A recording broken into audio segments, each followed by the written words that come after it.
श्री सच्चिदानंद सद्गुरु साईनाथ महाराज की जय। सद्गुरु श्री साईनाथुनि शरद बाबूजी की जय। పూర్ణావధూత శ్రీ పూండి స్వామి. జ్యోతిలో శ్రీ స్వామి. పేరు చిన్నరాజ్. వయస్సు 71 సంవత్సరములు. ఊరు చెన్నై. నేను తమిళనాడు రాష్ట్ర ప్రభుత్వ తిరువల్లువర్ రవాణా సంస్థలో కండక్టర్గా పనిచేసేవాడిని. నా 44వ ఏట తిరువన్నామలైలోని మా బంధువుల ఇంట్లో జరిగే ఒక శుభకార్యానికి వెళ్ళాను. అక్కడ మాటలలో శ్రీ పూండీస్వామి గురించి, వారి మహిమల గురించి విని నా 2 స్నేహితులతో కలిసి నేను శ్రీ స్వామిని దర్శించుకున్నాను. నేను వారిని దర్శించుకున్నది ఆ ఒక్కసారే. ఆ సమయంలో నేను స్వంత ఇల్లు కట్టడం మొదలుపెట్టాను. పునాదులు పూర్తయ్యే లోపలే చేతిలోని పైకమంతా అయిపోవడంతో అక్కడితో పని ఆపవలసి వచ్చింది. అప్పు చేసి ఇల్లు పూర్తి చేద్దామనుకున్నా ఏవో అవాంతరాలు కలిగి అప్పు కూడా సమకూరేది కాదు. మనసంతా చికాకుగా ఉండేది. నేను శ్రీ స్వామిని దర్శించుకుని వారికి కర్పూరంతో నీరాజనం ఇచ్చాను. నేను వారికి హారతి ఇస్తున్న సమయంలో ఆ జ్యోతిలో శ్రీ స్వామి శివతాండవం చేస్తున్నట్లు దర్శనమైంది. అంతేకాదు, తర్వాత వారు నాకు మంచి జరుగుతుందని చెప్పి ఆశీస్సులిచ్చి నా వైపు చూశారు. ఆ చూపుని నేనెలా వర్ణించగలను? ఆ చూపులో ఎంతటి మాధుర్యం ఉంది! అది అనుభవించవలసినదే కాని వర్ణింపనలవి కాదు. అది నాకొక మరుపురాని మధురానుభూతి. జ్యోతిలో దర్శనమిచ్చిన శ్రీ స్వామి రూపం ఇప్పటికీ కూడా నా కళ్ళకు కట్టినట్లే ఉంటుంది. నేను శ్రీ స్వామి దర్శనం చేసుకుని ఇంటికి వెళ్ళిన 2 నెలలకే పరిస్థితులన్నీ సానుకూలపడి ఇంటి పని త్వరగా పూర్తి చేయగలిగాను. ఇదంతా శ్రీ స్వామి కృపా విశేషం కాక మరేమై ఉంటుంది? శ్రీ స్వామి మహాసమాధి చెందిన తర్వాత తరచుగా వారి సమాధిని దర్శించుకుంటున్నాను. దేనికి భయపడకూడదు. పేరు ఎస్ మణి. వయస్సు 54 సంవత్సరములు. ఊరు ఊత్తంగరై. 1968వ సంవత్సరంలో నేను వాణియంబాడి కాలేజీలో PUC చదువుతూ ఉండేవాడిని. ఆ విద్యా సంవత్సరం చివరిలో నా జీవితంలో అనుకోని పెనుమార్పులు చాలా సంభవించి పరీక్షలలో ఉత్తీర్ణుడను కాలేకపోయాను. మా ఇంటి పరిస్థితులు అనుకూలించకపోవడంతో నా చదువు అంతటితో ఆగిపోయింది. నేను ప్రతిరోజు వాణియంబాడిలో ఉన్న గ్రంథాలయానికి వెళుతుండేవాడిని. ఆ గ్రంథాలయంలో పనిచేస్తున్న సంతానం గారితో నాకు పరిచయం ఏర్పడింది. ఆయన దైవభక్తి సంపన్నుడు. ఆయన నన్ను అరుల్పా చదవమని చెప్పి శ్రీరామలింగస్వామి జీవిత చరిత్ర పుస్తకం ఇచ్చారు. తర్వాత నన్ను మద్యమాంసాలు సేవించవద్దని, అసత్యమాడవద్దని చెప్పారు. ఇంకా మహాత్ములు చెప్పిన కొన్ని సూక్తులను కూడా చెప్పి వీటన్నింటినీ ఆచరించడానికి ప్రయత్నించమన్నారు. నేను తప్పకుండా ప్రయత్నిస్తానని వారికి మాట ఇచ్చాను. వెంటనే మద్యమాంసాలను వదిలిపెట్టాను. ప్రతిరోజు వ్యవసాయ పనులు పూర్తి చేసుకుని సాయంకాలానికల్లా గ్రంథాలయానికి వెళ్ళేవాణ్ణి. ఒకరోజు సంతానం గారు నాకు ఆనంద వికటన్ పత్రికను ఇచ్చారు. అప్పుడు అందులో భరణీధరన్ గారి అరుణాచల మహిమ మొదటి భాగం ధారావాహికంగా ప్రచురితమవుతున్నది. ఆ వారం ఆయన శ్రీ పూండీస్వామి గురించి రాసి పూండీకి వెళ్లే బస్సుల వివరాలు కూడా ప్రచురించారు. అందులో ప్రచురితమై ఉన్న శ్రీ పూండీస్వామి ఫోటోను చూడగానే నాకు ఏదో తెలియని ఆనందం కలిగింది. 4 రోజుల తర్వాత శ్రీ స్వామి ఫోటో చూడాలని గాఢంగా అనిపించి ఆ పుస్తకం మళ్లీ మళ్లీ తీసుకుని వారి ఫోటోను పదే చూడనారంభించాను. నేను మాటిమాటికి అదే పత్రికను తీసుకోవటం చూసిన సంతానం గారు అప్పుడప్పుడు ఎందుకు ఆ పత్రికనే చూస్తున్నావని ప్రశ్నించారు. నేను వెంటనే సంతానం గారికి నీ చేస్తున్న పత్రికలోని శ్రీ స్వామి ఫోటో చూపించి వారి దర్శనం చేసుకోవడం వీలవుతుందా అని అడిగాను. ఆయన ఆ పుస్తకంలో వెళ్ళడానికి కావలసిన వివరాలన్నీ రాసి ఉన్నాయి కనుక వెళ్ళగలమన్నారు.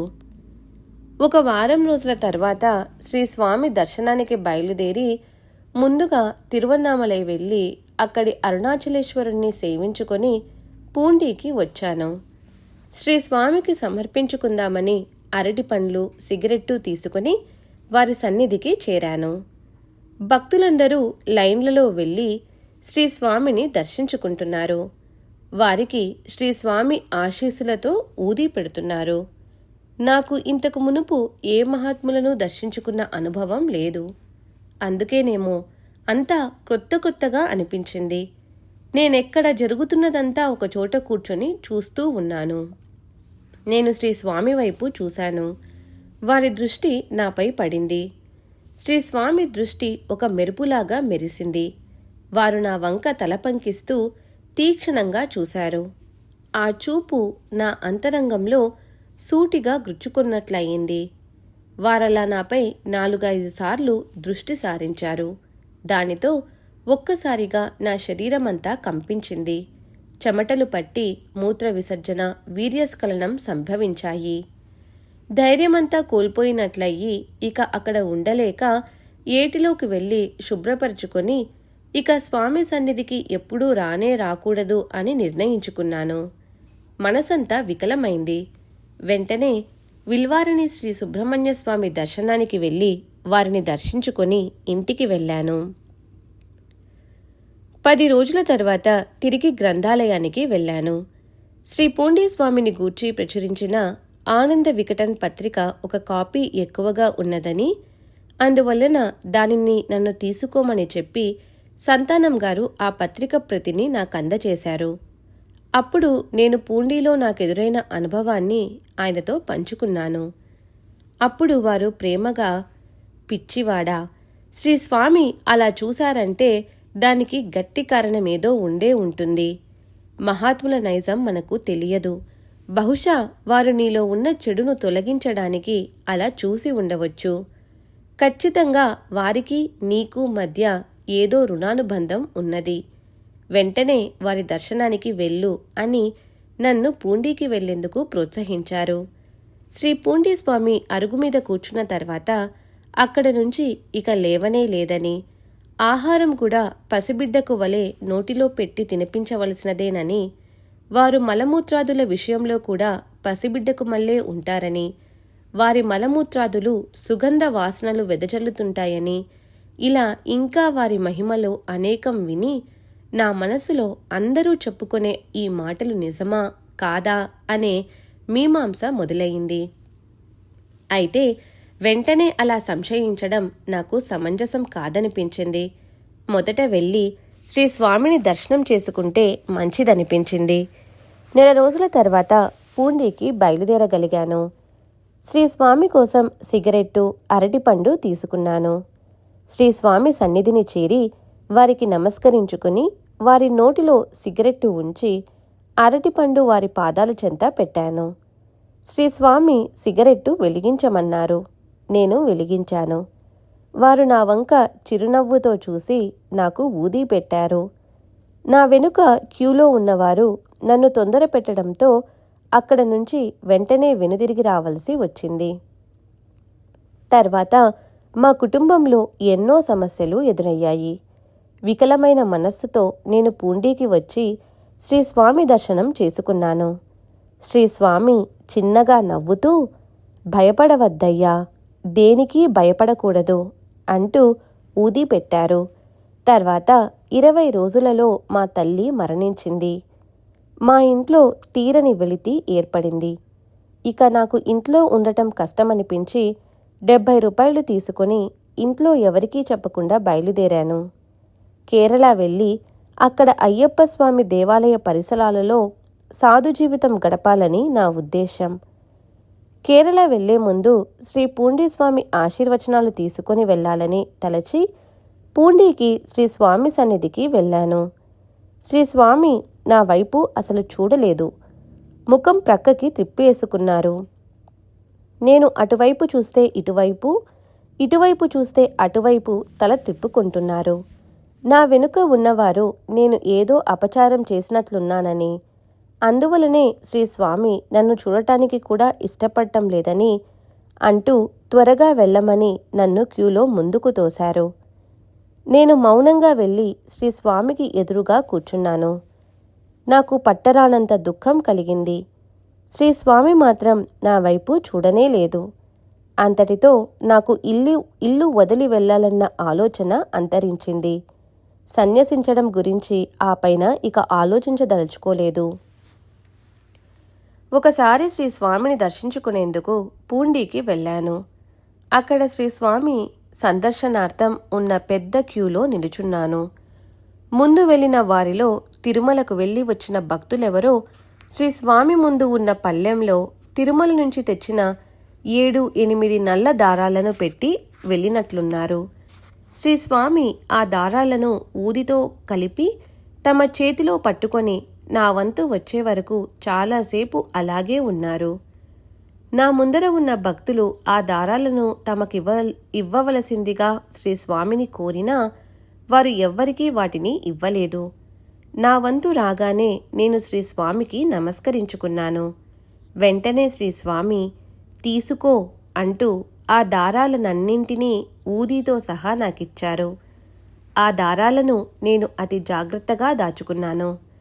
చాలా కాలం అవటం వలన దారాలు పొడిపొడిగా అయిపోయాయి. ఒకసారి శ్రీస్వామి పాదాల మీదుగా జారిపడిన నిమ్మపండును చూసి ఆ పండును తీసుకోవచ్చో లేదో అడిగాను. అది నీకే, తీసుకో అన్నారు శ్రీస్వామి. ఆ నిమ్మపండు శ్రీస్వామి ఆశీర్వదించి తమ పవిత్ర హస్తాల మీదుగా ఇచ్చిన వారి చిత్రపటం, శ్రీస్వామి భక్తులు ఇచ్చిన శ్రీ పూండీస్వామి జడలు కట్టిన శిరోజాలు, శ్రీస్వామి మలము, పువ్వులు, ఊది అన్నీ జాగ్రత్తగా పదిలపరుచుకున్నాను. కొన్నాళ్ల తర్వాత శ్రీ పూండీస్వామిని దర్శించుకున్న సమయంలో వారు నన్ను మంచిది, మంచి జరుగుతుంది, మంచిది అంటూ ఆశీర్వదించారు. అలా శ్రీస్వామి ఆశీర్వదించిన తర్వాత నాకు వివాహం జరిగింది. వివాహం జరిగిన తర్వాత కూడా శ్రీస్వామి దర్శనానికి వెళుతుండేవాడిని. 1969లో మద్యమాంసాలను మానుకున్న నేను చెడు సహవాసాలకు లోనై మరలా 1974 నుంచి మద్యమాంసాలకు అలవాటు పడ్డాను. అప్పటి నుండి శ్రీస్వామి దర్శనానికి రాలేకపోయాను. శ్రీస్వామి మహాసమాధి చెందారని దినపత్రికలో చదివి చాలా దుఃఖం కలిగింది. 1986 నుండి శ్రీస్వామి దర్శనార్థం మళ్లీ వెళ్లటం మొదలుపెట్టాను. వ్యవసాయంతో పాటు బండలు పగలగొట్టే కంప్రెసర్ కొని దానితో వ్యాపారం సాగించాను. ఒకరోజు రాత్రి నాకు శ్రీస్వామి స్వప్నంలో సాక్షాత్కరించారు. శ్రీస్వామి చెయ్యారు నదిలో మోకాలి లోతు నీటిలో కూర్చుని ఉన్నారు. నీరు చాలా నిర్మలంగా ఉండి ఇసుక అంతా స్పష్టంగా కనిపిస్తున్నది. నేను వారి సమీపంలో నిలుచుని ఉన్నాను. వారు నాతో, నీళ్లు పొయ్యరా, నీళ్లు పొయ్యరా, నాకు ఒళ్ళంతా మండిపోతున్నది, నీళ్లు పొయ్యరా, గబగబా ముంచిపోయరా అంటున్నారు. నేను వట్టి చేతులతో నీళ్ళెలా ముంచిపోయగలను అన్నాను. శ్రీస్వామి, అదిగో చూడు, మర్రి ఆకు, దానితో ముంచి పొయ్యరా అంటూ దూరంగా ఉన్న ఒక ఆకును చూపించారు. నేనా ఆకును తీసుకొని రాగానే, రుద్ది పొయ్యరా, త్వరగా ముంచి పొయ్యరా అన్నారు శ్రీస్వామి. నేను వీపంతా రుద్దాను. వెంట్రుకలు జడలుగా చేతిలోకి వచ్చాయి. నేను వారితో, జడలుగా ఉన్నాయి అన్నాను. శ్రీస్వామి, ఉంటే ఉన్నాయి, పొయ్యరా, ముందు వైపుకు వచ్చి పొయ్యరా అన్నారు. నేను వారు చెప్పినట్లే చేశాను. తల మీద కూడా నీళ్లు పోశాను. ఇంతలో మెలకువ వచ్చింది. 2-3 రోజుల అనంతరం పూండి వెళ్ళి శ్రీస్వామి సమాధిని దర్శించి నాకు వచ్చిన స్వప్నానుభవాన్ని సుబ్రహ్మణ్యం గారితో పంచుకున్నాను. వారు, నీవు అదృష్టవంతుడవు అని చెప్పి ఇక్కడ బోరుకు కావలసిన మోటారు కొని పెట్టారు భక్తులు. కానీ ఇంకా బోరు వేయించలేదు. ఆ పని నీవే చేస్తే బాగుంటుంది అన్నారు. అది శ్రీస్వామి నాకు ఇచ్చిన అవకాశంగా భావించి నా స్వంత ఖర్చులతో బోరు వేయించాను. ఒక పౌర్ణమి రోజున శ్రీస్వామిని పూజించుకున్న తర్వాత భక్తులమందరము కలిసి ఏటి దగ్గరకు వెళ్ళాము. అందరూ ఏటిలో కూర్చొని శ్రీ స్వామి లీలల గురించి మాట్లాడుకుంటున్నారు. ఒక భక్తుడు, 1 సంవత్సరం వర్షాభావం కారణంగా కనీసం త్రాగేందుకు కూడా నీళ్లు కరువైపోయాయి. ఆ సమయంలో ఒక చిత్రా పౌర్ణమి నాడు భక్తులందరూ శ్రీ స్వామిని సమీపించి వర్షాలు లేక పశువులకు గడ్డి కూడా కరువైందని, వాటికి మేతగా తాటి ఆకులు వేస్తున్నామని, కనీసం త్రాగునీరు కూడా కరువైపోయిందని వాపోయారు. శ్రీ స్వామి చూస్తాం అన్నారు. మరుసటి మాసంలో పౌర్ణమికి ముందు కొద్దిగా వర్షం కురిసింది. కానీ విపరీతంగా కాసే ఎండకు ఆ నీరు భూమిలో ఇంకిపోయాయి. ఒక భక్తుడు వర్షం వచ్చింది కానీ సరిపోయేటంత కురవలేదని శ్రీ స్వామికి విన్నవించుకున్నాడు. శ్రీ స్వామి, నేనేం చేసేది? ఎక్కడెక్కడికో వెళ్ళి అడిగాను, ఎక్కడా దొరకలేదు. చివరగా తీర్థమల వెళ్ళి తీర్థగిరీశ్వరులను కూడా అడిగాను. ఆయన సగం టెంకాయ చిప్ప ఇచ్చారు. అది తీసుకువచ్చి ఇచ్చానయ్యా అని అన్నారు. నేను తరచూ తీర్థములకు వెళుతుంటాను కనుక శ్రీ స్వామికి ప్రీతికరమైన తీర్థగిరీశ్వరుల తీర్థం తెచ్చి వారికి సమర్పించమని ఒక భక్తుడు నాకు సలహా ఇచ్చాడు. నేను కొంతకాలం ప్రతి పౌర్ణమికి తీర్థగిరీశ్వరుల తీర్థం తెచ్చి శ్రీ స్వామికి సమర్పించేవాడిని. ఆ తీర్థంతో శ్రీ స్వామికి అభిషేకం చేసేవారు. నేను అలా 108 సార్లు తీర్థం తీసుకువచ్చి శ్రీ స్వామికి సమర్పిస్తే నా కర్మ నశిస్తుందని, నా సంకల్పం నెరవేరుతుందని తలచాను. అదే విషయాన్ని అక్కడ పూజారి అయిన బాలమురుగన్తో ప్రస్తావించాను. అలా జరుగుతుందనడానికి ఆధారమేమిటి అని అడిగాడాయన. నేను అప్పుడు అక్కడే శ్రీ స్వామి సమాధి చుట్టూ ప్రదక్షిణలు చేస్తున్న ఆర్ముగం అనే భక్తుని చూపిస్తూ, ఆయన 108 ప్రదక్షిణలు పూర్తి చేసే లోపల నాకు గరుడ దర్శనం కలిగితే అలా జరుగుతుందని అర్థం అన్నాను. అప్పటికి శ్రీ స్వామి సమాధి మందిరానికి పైకప్పు వేయలేదు. ఆర్ముగం 108 ప్రదక్షిణలు పూర్తి చేసే లోపల ఒక గరుడ పక్షి అరుస్తూ అటువైపుగా వచ్చి నాకు దర్శనమిచ్చి వెళ్ళింది. నేను ఇప్పటి వరకు 76 పర్యాయాలు ఆ తీర్థాన్ని తీసుకువచ్చాను. 108 పర్యాయాలు పూర్తిగా విస్తే శ్రీ స్వామి నా మనస్సులోని ఆ సంకల్పాన్ని నెరవేరుస్తారనే నమ్మకం నాకుంది. 1969వ సంవత్సరం నుండి ప్రతి సంవత్సరం క్రమం తప్పక తిరువన్నామలై కార్తీక దీపాన్ని దర్శించుకుంటున్నాను. ఒకరోజు అలా కార్తీక దీపాన్ని దర్శించుకునేందుకు బయలుదేరి చెంగం బస్టాండులో బస్సు కోసం వేచి ఉన్నాను. నా ప్రక్కన ఒక ప్రమిదలు అమ్మే వ్యక్తి వాటిని సర్దుకుంటున్నాడు. అతనితో మాటలు కలిశాయి. ఇంతలో బస్సు వచ్చింది.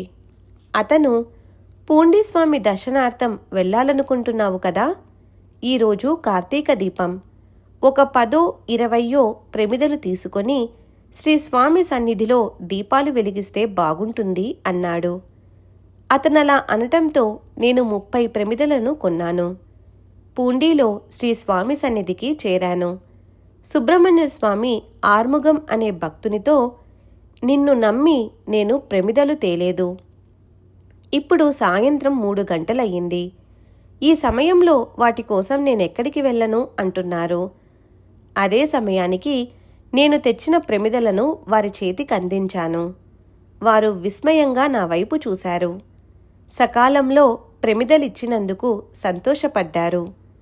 ప్రమిదలు లేక ఇబ్బంది పడకుండా ముందే ఏర్పాటు చేశారు శ్రీస్వామి.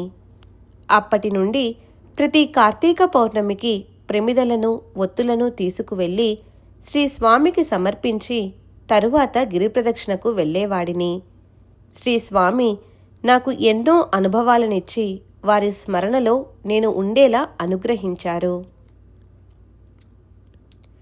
శ్రీ సచ్చిదానంద సద్గురు సాయినాథ్ మహారాజ్ కీ జై.